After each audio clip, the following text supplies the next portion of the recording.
Ora, boa noite. Cumprimento todos vocês com a paz do Senhor. É bom estarmos aqui. É bom estar eu aqui deste lado, vocês aí desse. É sinal que estamos vivos. É sinal que nestes tempos que correm, onde há tão bem pouco tempo havia tanta incerteza se nós íamos estar cá ou não, o que é que tudo isto ia acontecer.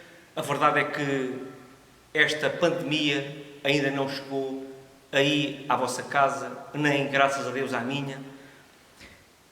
É bom partilhar uma palavra com vocês e ao longo destas semanas, ao longo destes tempos, muitas e muitas mensagens de ânimo, mensagens para nos levantar, para dizer que Deus é connosco, têm sido partilhadas, têm sido publicadas nas redes sociais e em tantos outros lugares. Mas eu nesta noite eu quero trazer uma palavra para vocês e para mim, uma palavra diferente, uma palavra ao qual em parte vai responder às dúvidas de muitas pessoas. Nestes tempos, quando são tempos de crise, quando são tempos incertos, todos aqueles que ouvem, ou a maioria daqueles que ouvem falar de Deus, falar de Jesus, falar que Deus é connosco, falar de que Deus está sempre ao nosso lado, que nos ama, que é um Deus de amor, por vezes há uma dúvida, há uma pergunta que muita gente costuma fazer.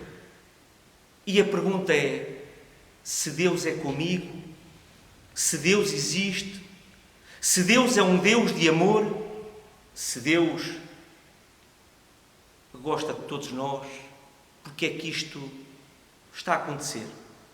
Porque é que esta pandemia veio atormentar a humanidade? Porque é que estas situações ao qual têm vindo à vida de cada um está a acontecer? Muitos perguntam: Deus, mas que Deus é esse? Se Deus existisse, isto ou aquilo não poderia acontecer. A verdade é que pode acontecer.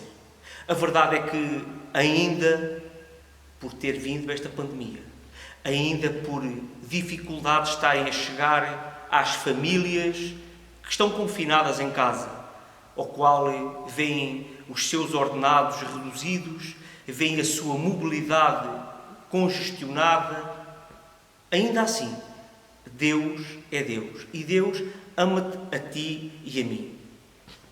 A palavra que trago está escrita no livro de Juízes, porque as Escrituras mencionam N e N histórias, passagens bíblicas ao qual aconteceram, que foram realidade nos tempos passados, e muitos perguntaram a mesma pergunta que muitos de vocês perguntam, e eu também, por vezes, vem à minha mente dizer: porquê? Porquê eu? Porquê é que isto vem à minha vida? Essa palavra está escrita no livro de Juízes. E no livro de Juízes, capítulo 6, está escrito, está mencionado a história de um homem ao qual quem conhece as Escrituras, eu, o pouco que conheço das Escrituras, admiro este homem. Um homem que tinha por nome de Gedeão. E no capítulo 6, no versículo 11, não vou ler a história toda para não amansar vocês, a partir do versículo 11, diz assim: Então o anjo do Senhor veio e assentou-se debaixo do carvalho que está em Ofra, que pertencia a Joás, a Berrita, e Gedeão, seu filho, estava malhando o trigo no lagar para o salvar dos medianitas. Então o anjo do Senhor lhe apareceu e lhe disse: O Senhor é contigo, varão valoroso. Mas Gedeão lhe respondeu: Ah, Senhor meu, se o Senhor é conosco, porque tudo isto nos sobreveio? E que é feito de todas as suas maravilhas, que nossos pais nos contaram, dizendo: Não nos fez o Senhor subir do Egito, porém agora o Senhor nos desamparou e nos deu na mão dos medianitas. E até aqui, só a passagem que eu quero ler para vocês, porque eu vou tentar ser rápido, não amassar muito vocês. Mas a verdade é que este homem pelo nome de Gedeão, estava a atravessar um momento muito difícil. As Escrituras dizem que ele estava a malhar o trigo no lagar. E malhar o trigo no lagar, toda a gente sabe que não é lugar para isso. No lagar espremem-se uvas.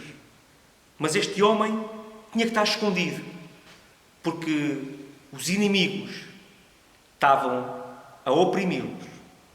Mas acontece que, quando Deus o encontra e tem uma abordagem com ele, o anjo do Senhor lhe diz: o Senhor é contigo, varão valoroso.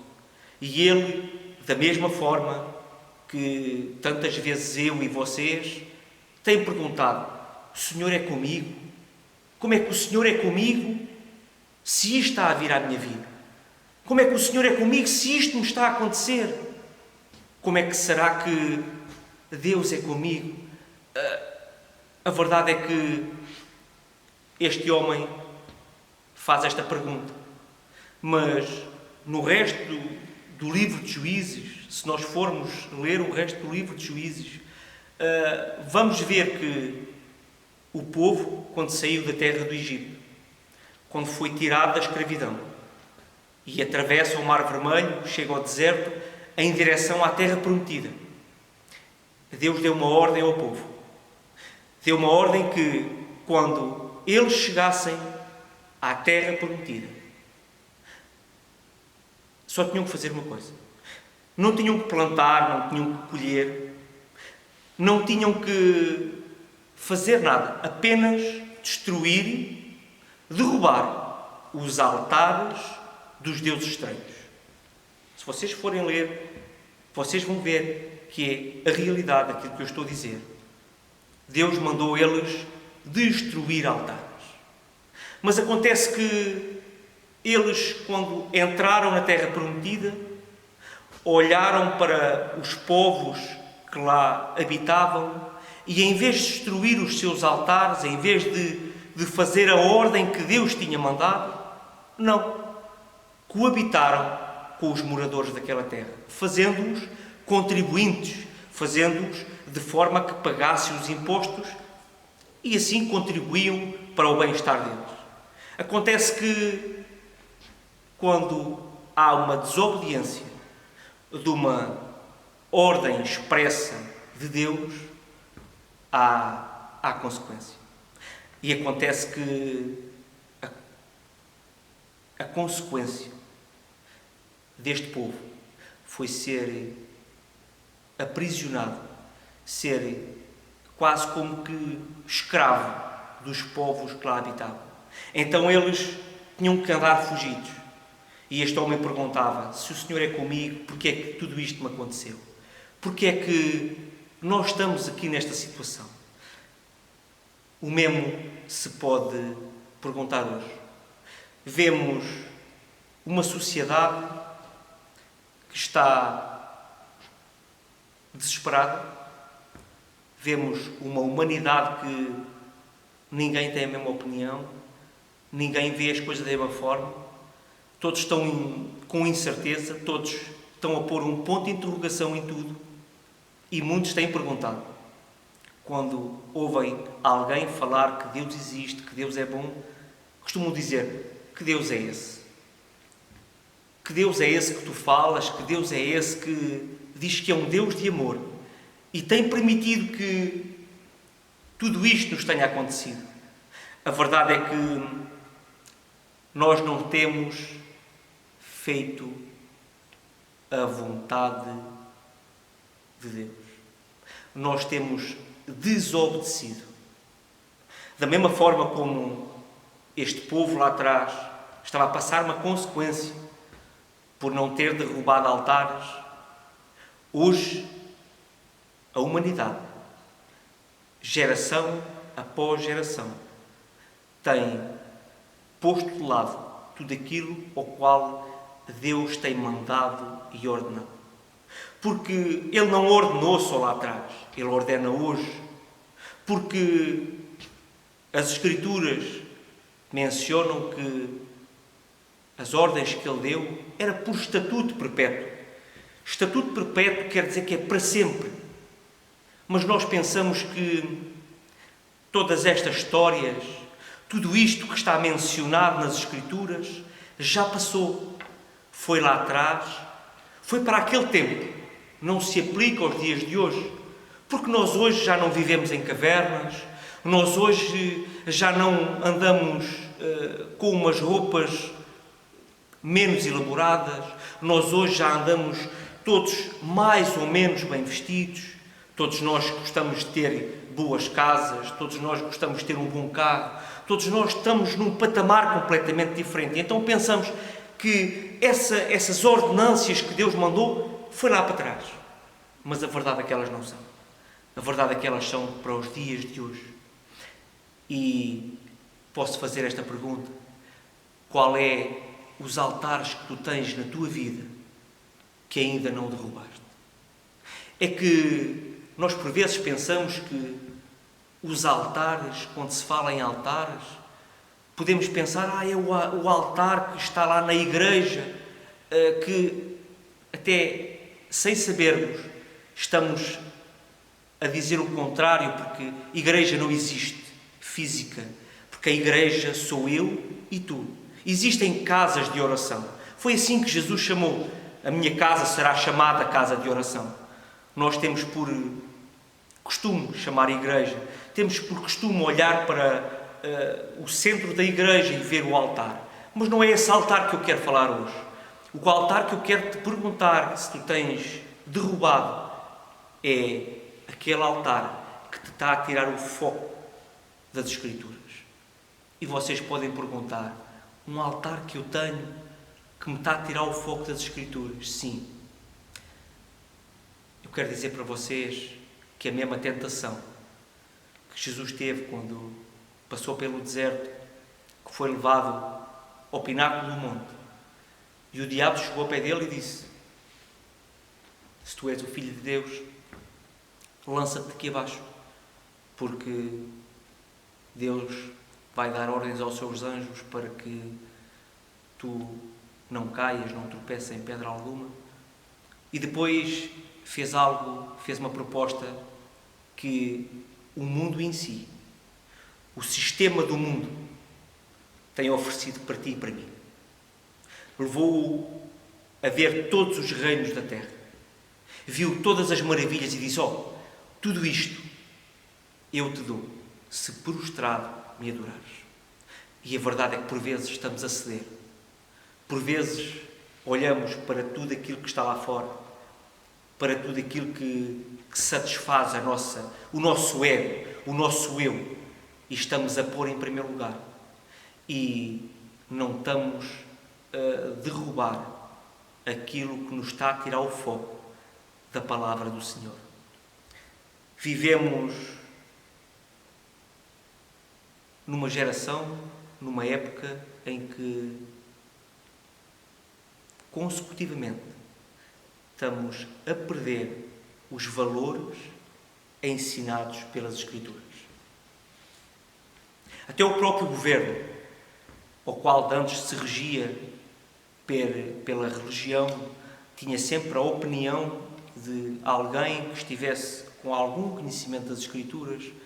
Hoje nem isso faz. Mas eu não venho aqui falar de política, porque se eu quisesse vir aqui falar de política, ainda que não saiba ser político, este livro ao qual eu tenho aqui sabe falar de política. Este livro ao qual está escrito há tantos anos tem a resposta certa para a política dos dias de hoje. Tem a resposta certa para tu saberes e eu gerir a tua vida, gerires o teu trabalho, para o Presidente da Junta gerir a sua freguesia, para o Presidente da Câmara gerir a sua Câmara Municipal, para o nosso Governo gerir o nosso país. E vocês podem dizer assim: então, mas vens para aqui falar de política? Não, eu venho falar da palavra.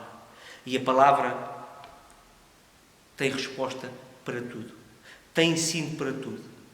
Só para deixar um pouco de curiosidade em vocês, Eu quero que vocês abram as Escrituras em Provérbios 29. Provérbios 29, só o versículo 2. E diz assim, isto para falar um pouquinho só de política. Diz assim, quando os justos se engrandecem. Em algumas traduções está, quando os justos governam, o povo se alegra. Mas quando o ímpio domina, o povo suspira. Em algumas traduções diz, o povo geme. E a verdade é que temos visto o nosso povo a gemer. Mas, como eu disse, não venho falar de política, porque para falar de política tinha que falar de o versículo que está escrito, que deixou escrito o nosso apóstolo Paulo em 2 Tessalonicenses, onde ele disse que aquele que não trabalha, aquele que não faz uso das suas mãos para trabalhar, também não deveria comer. Mas isso, vamos falar nisso noutra altura. Neste momento estamos a falar desta passagem de Gideão. Nesta passagem ao qual, por causa da desobediência, por causa de não fazer a ordem expressa do Senhor, eles estavam a passar. E nós hoje estamos a passar o que estamos a passar. Esta pandemia, muitos podem dizer que é apenas um vírus, é apenas algo que foi criado pelo homem, mas a Bíblia diz que está tudo nas mãos do Senhor. Que nada acontece sem que o Senhor ordene ou permita. Então, garantidamente, à luz das Escrituras, esta pandemia veio à humanidade porque Deus permitiu. Vocês podem perguntar, então que Deus é esse que permite que tudo isto aconteça?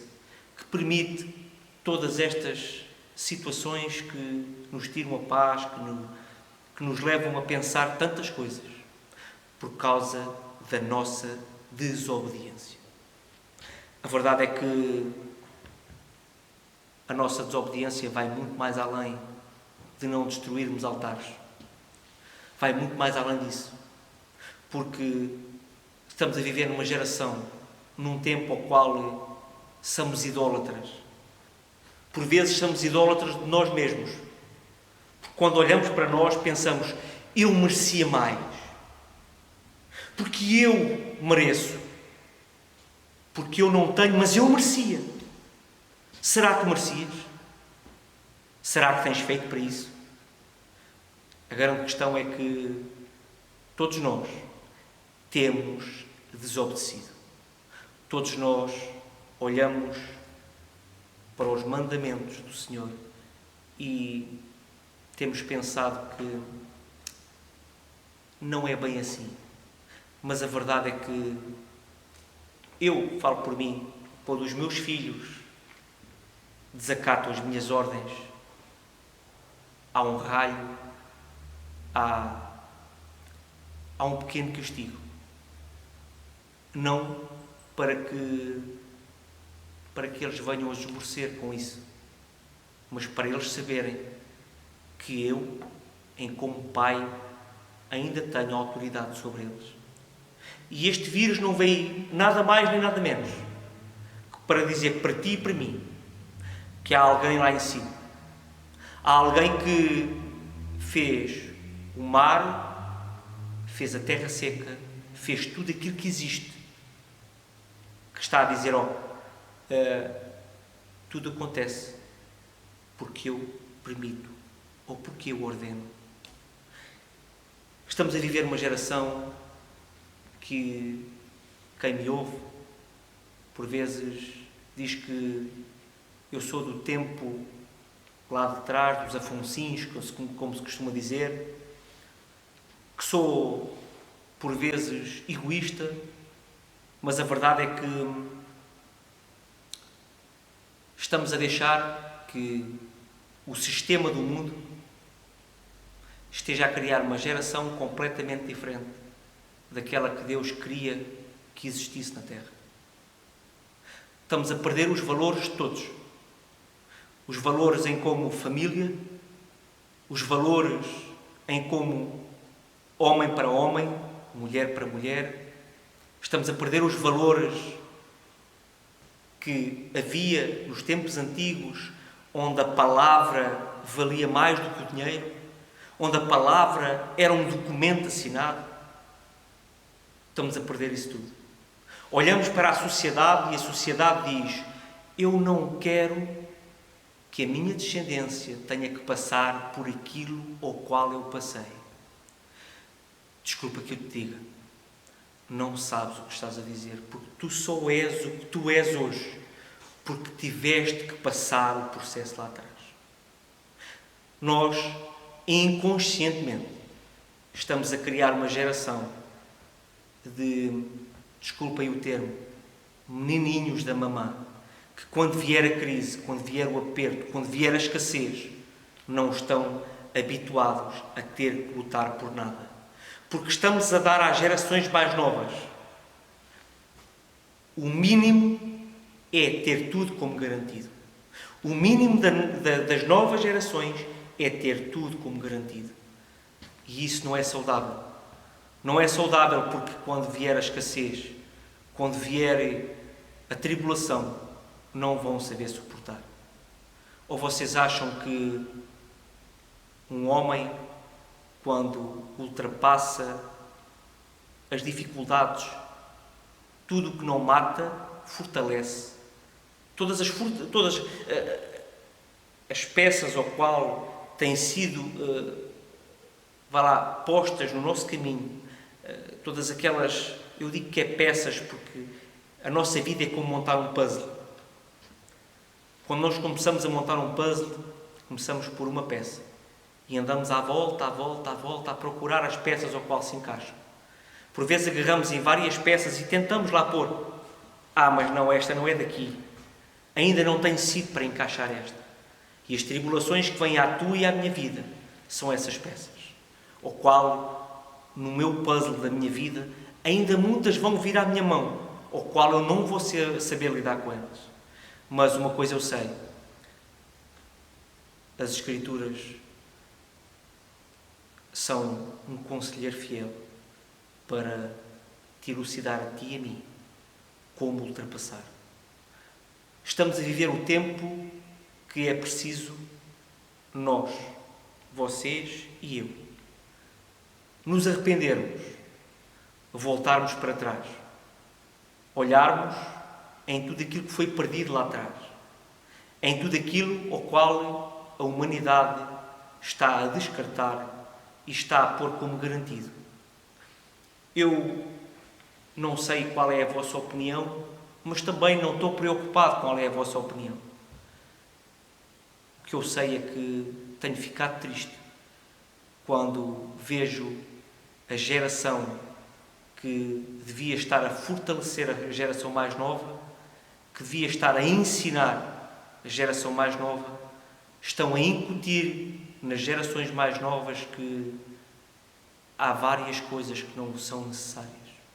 Já não é necessário um namoro com tempo, com rigor. Já não é necessário casar.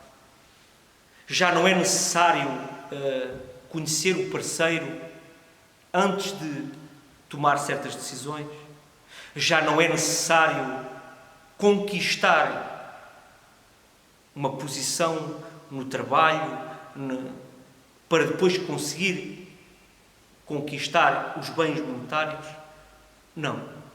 Estamos a olhar para a sociedade e estamos a ver que já nada faz sentido. Já nada é como era de antes. E tenho-me perguntado muitas vezes a mim e a alguns daqueles que estão ao meu redor: o que será das gerações futuras? O que será dos meus filhos? O que será dos vossos filhos? O que será dos vossos netos? Vocês podem muito bem dizer: não sei, o dia de amanhã só a Deus pertence. Ok, é verdade. Mas o futuro dos teus filhos, dos meus, dos teus netos e dos meus, depende de uma atitude tua. Hoje, amanhã, no outro dia. Porquê? Porque as tuas atitudes hoje vão ser o espelho daquilo que eles vão ser amanhã. Por isso, vamos olhar para esta pandemia, vamos olhar para tudo isto que está a acontecer à nossa volta e vamos fazer como faz a espiga de trigo. Espiga de trigo que só é boa quando está seca, porque aí dá para tirar os seus grãos, moer e fazer a farinha. Quando ela está boa para a colheita, vocês não veem uma espiga em pé. Veem o talo da espiga e a espiga está dobrada. Só aí é que ela é boa. Porque enquanto está em pé, não presta para nada. E nós precisamos nos curvar mais. Precisamos de olhar mais para aquilo que Deus tem ordenado, para aquilo que Deus tem para a humanidade e nós estamos a desprezar. Desprezamos tudo aquilo ao qual Deus pôs nesta terra, que parece que nada faz falta. E nestes pequenos dias que houve um confinamento, que não se pôde correr para os shoppings, que não se pôde correr pela praia, muita gente já começou a dar valor às pequenas coisas que havia no campo, às pequenas coisas os pequenos passeios, os pequenos momentos em família. Foi bom porque muitas das pessoas não conheciam o que era estar em família, não conheciam o que era brincar com os filhos. E este confinamento veio obrigar, entre aspas, a que isso tudo fosse executado. Mas, falando mais uma vez de Gedeão. Gedeão ainda desobedecendo, porque aquela geração toda estava em desobediência. Este homem, Deus chegou ao pé dele e disse: Deus é contigo, varão valoroso. E ele diz isso não só naquela altura, mas diz isso hoje para ti e para mim. Varão valoroso, tu tens valor, eu tenho valor. Deus não te olha com os olhos que tu olhas e que eu olho. Deus olha para ti e vê uma pessoa com valor, uma pessoa ao qual Ele quer te levar mais além. A Bíblia diz que para aqueles que o amam vão comer o melhor desta terra. Quando eu me lembro disso, a minha alma se alegra, porque ainda debaixo das dificuldades, Ele tem uma promessa que eu vou comer o melhor desta terra. E o melhor desta terra pode não ser ter muitos bens, ter muito dinheiro, o melhor desta terra é ainda nas tribulações, ainda debaixo de tudo aquilo ao qual vem à tua e à minha vida. Eu, quando deito a cabeça no meu travesseiro, sei que o Deus ao qual eu sirvo, ainda que eu caia, Ele vai estar ao meu lado para me levantar. Quero dizer também a vocês que não desacreditem que Deus existe. Não vale a pena nós virmos à casa de oração consecutivamente e sempre que aparece algo que nos tira a paz, que nos faz estremecer, pomos em causa se Ele existe ou não. Não vale a pena tentarmos fazer algo para a humanidade ver que nós fomos bons, fazemos boas obras, que somos bondosos, que fazemos obras de caridade, se no nosso íntimo nós não tivermos a plena certeza que Deus existe. Portanto, para finalizar, para não tentar ser maçador com vocês, para tentar respeitar horários, vamos vamos realmente debruçar-nos naquilo que temos feito, naquilo que a sociedade nos oferece, naquilo que o mundo nos oferece e ver se estamos em concordância com as Escrituras ou não. Nos tempos antigos, no tempo da minha avó, da minha bisavó e dos outros por aí além,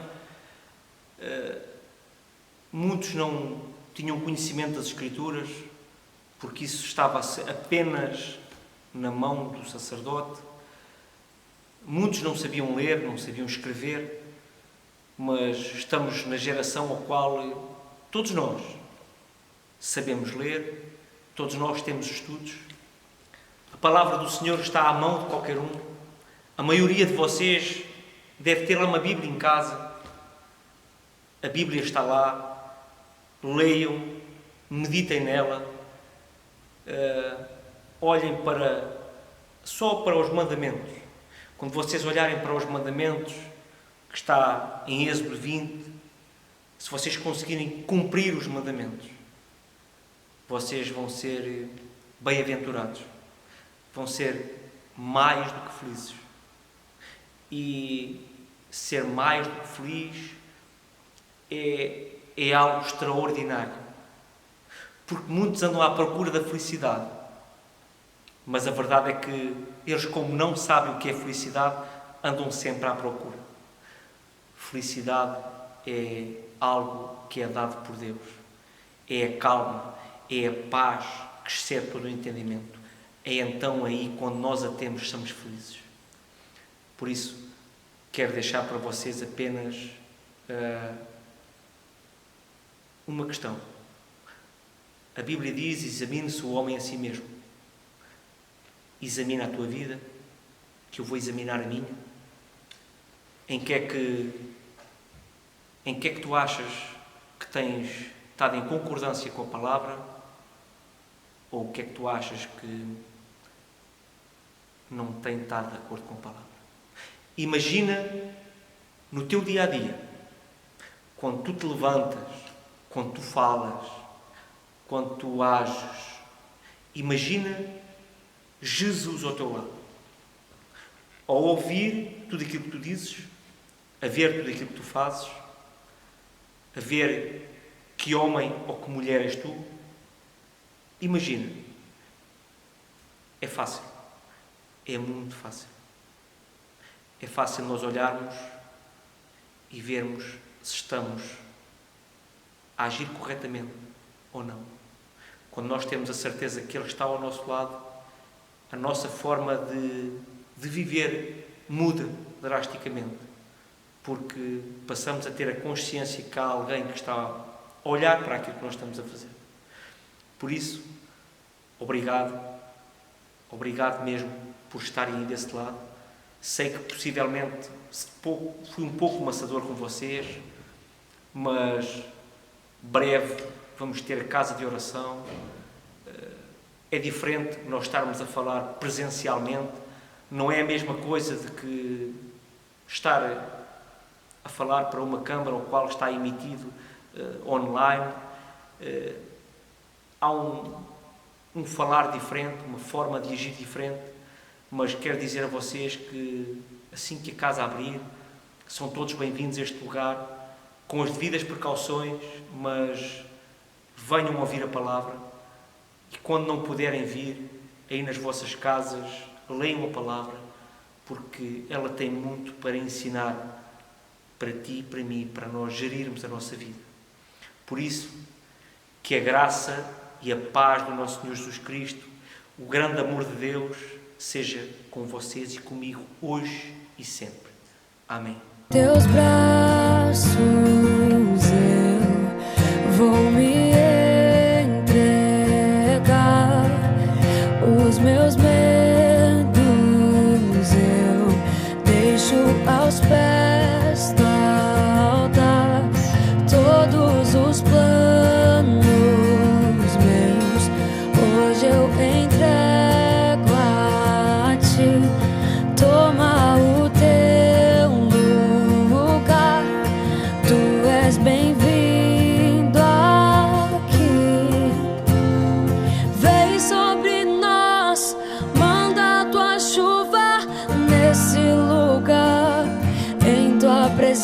pressa vou me